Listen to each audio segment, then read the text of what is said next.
কি রে ঝটকা, আজকে না স্কুলে ফি দেওয়ার কথা ছিল, তুই কি টাকা নিয়ে এসেছিস?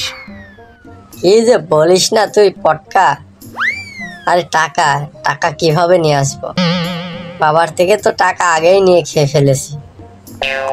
স্যার তো আজকে ক্লাসরুমে ঢুকে আগে স্কুলের ফি এর কথা বলবে, তাহলে কি বলবি? আমারটা নিয়ে তুই চিন্তা করিস না, আমারটা আমি ঠিক বুঝিয়ে সুঝিয়ে নেব। তোর কি অবস্থা বল? ওই তো সেই তোর মতোই, বাবার থেকে আগেই টাকা নিয়ে খেয়ে ফেলেছি।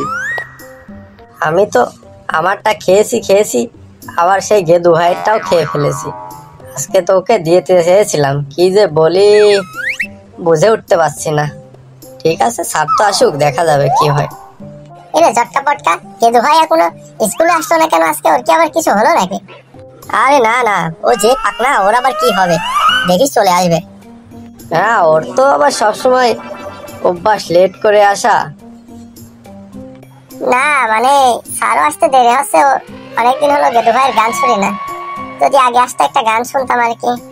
হ্যাঁ রে ফেলানি, তুই ঠিকই বলেছিস, কিন্তু আমরা তো একটু টেনশনে আছি, আর গানটা শুনতে ভালো লাগছে না। ও আসুক, দেরি করে আসুক।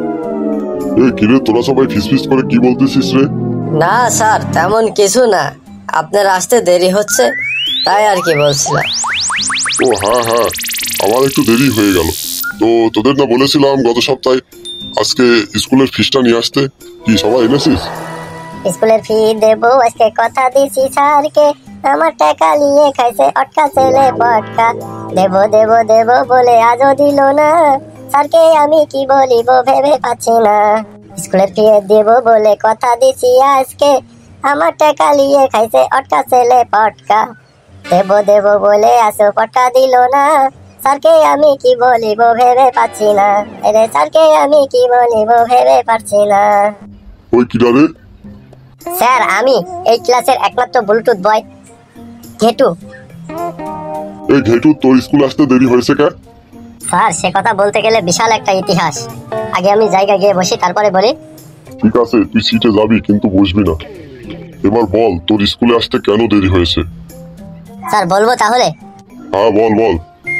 স্যার আমার দাদুর মুখে শুনেছিলাম, দাদু বলেছে আমার জন্মের আগে, ঠিক আছে, আমার মাকে ডাক্তারের কাছে নিয়ে গিয়েছিল, ডাক্তার বলেছিল আমার হবার কথা সকালে, কিন্তু আমি হয়েছিলাম বিকেলে।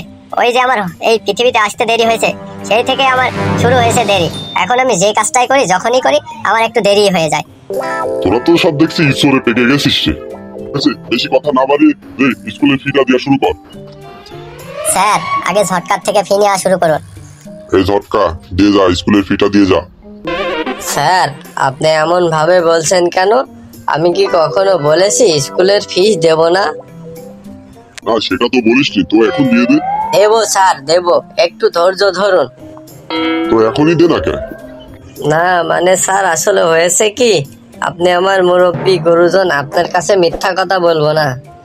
আমি বাবার থেকে টাকা নিয়েছিলাম, নিয়ে বন্ধুদের সাথে ঘুরতে গিয়ে স্কুলের ফিটা খরচ হয়ে গেছে। তো এখন তো আর আমার কাছে টাকা নেই, কিছু টাকা বেঁচেছিল, সেই টাকা দিয়ে দুটো ডিম কিনেছি। তো আমাদের তো আর মুরগি নেই, পাশের বাড়ির খালার দুটো মুরগি আছে, একটু মুরগি বসাবে। তো আমি অনেক রিকোয়েস্ট করে করে করে করে খালাকে বলেছি ডিম দুটো নিতে, নিবেই না। তো শেষ পর্যন্ত কন্ট্যাক্ট করেছি, দুটো ডিমের মধ্যে একটা ডিমের বাচ্চা সে নেবে, আর একটা ডিমের বাচ্চা আমি নেব। তো ওই মুরগি বসায়ে বাচ্চা উঠলে, ওই মুরগি বাচ্চা ডিম বড় হয়ে মুরগি ডিম পারলে, স্যার ওই ডিম বেচে আমি স্কুলের ফিটা দেবো ভাবছি। এই দেখ, বলে দিলাম, আমি কিন্তু আজকে প্রেশারের ওষুধ খাইয়ে আসিনি, আমার কিন্তু প্রেশার বেড়ে যাচ্ছে তোদের কথাবার্তা শুনে। এই ঘেটু, তোরটা দে দেখি। স্যার ওই ঝটকার মুরগির বাচ্চা উঠে ডিম পারলে, ডিম বেচলে, তারপরে আমি ওই স্কুলের ফি দেবো স্যার। কেন কেন? ঝটকার মুরগির বাচ্চা হইতে ডিম পারলে সেই মুরগির বাচ্চা তুই কেমনে, কেন তোর ওই মুরগির সাথে তোর কি সম্পর্ক? ঝটকার মুরগির সঙ্গে তোর কি সম্পর্ক? স্যার আমি তো বাবার থেকে স্কুলের ফিস নিয়ে স্কুলে দেবো বলে ভেবে রেখেছিলাম, কিন্তু যখনই স্কুলে এসেছিলাম ফি নিয়ে, তখনই তো ঝটকা আমার থেকে ওইটা ধার নিল, বললো কালকে দেবে। সেই তো নিল, আর তো দিল না। এখন বলেছে ওই যে দুটো ডিম কিনেছে, মুরগির বাচ্চা তুলে, মুরগি ওই বাচ্চা ডিম পারলে তারপরে আমাকে টাকা দিবে, তাহলেই আমি আপনার স্কুলের ফি পরিশোধ করতে পারবো স্যার। হয়েছে হয়েছে বাপ, তোরা আমাকে মাফ কর। তোদের কারণে মনে হয় না আর আমার চাকরি বাকরি করা হবে। টাইম তো শেষ, গেলাম, তোরা থাক। যদি পারিস তাড়াতাড়ি আমার স্কুলের ফিসটা শোধ করিস, চাকরিটা বাঁচাস।